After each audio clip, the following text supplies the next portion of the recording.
Hello dear friends, আশা করি সবাই ভালো আছো। তো আজকে আরেকটা মিনি ব্লগে তোমাদের সকলকে স্বাগত।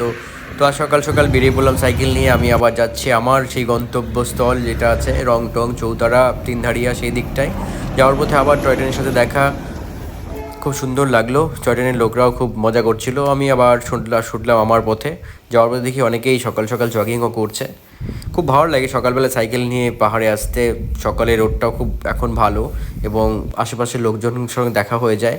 আমি চলে এসেছি আমার গন্তব্যে। আমি এখান থেকে এবার ব্যাক করে যাব, বাড়ি যেতে হবে। বাড়ি গিয়ে এবার স্কুল যেতে হবে, দেরি হয়ে যাবে। তো আমি এবার ব্যাক করে যাচ্ছি। দেখো কি সুন্দর লাগছে দেখতে। আমার ক্যামেরাটা, অনেকে জিজ্ঞাসা করে ক্যামেরাটা কোথায় থাকে। ক্যামেরাটা আমি আমার হাতে রেখে কখনো পিছনেও রাখি, হাতেও রাখি, পিছনেও রাখি, সেভাবে ভিডিওগুলো করি 360 দিয়ে। তো এই যে জায়গাটা আছে, এই জায়গাটার ভৌতিক একটা ব্যাপার আছে এই জায়গাটায়। এর পরের ব্লগে তোমাদেরকে বলবো, ছোটো একটা ব্লগ বানাবো এটার উপরে। এই জায়গাটা খুব সুন্দর দেখতে, কোথায় আছে সেটাও বলবো। ওকে, ভালো থেকো, টাটা। আর সাইকেলিং অবশ্যই করো।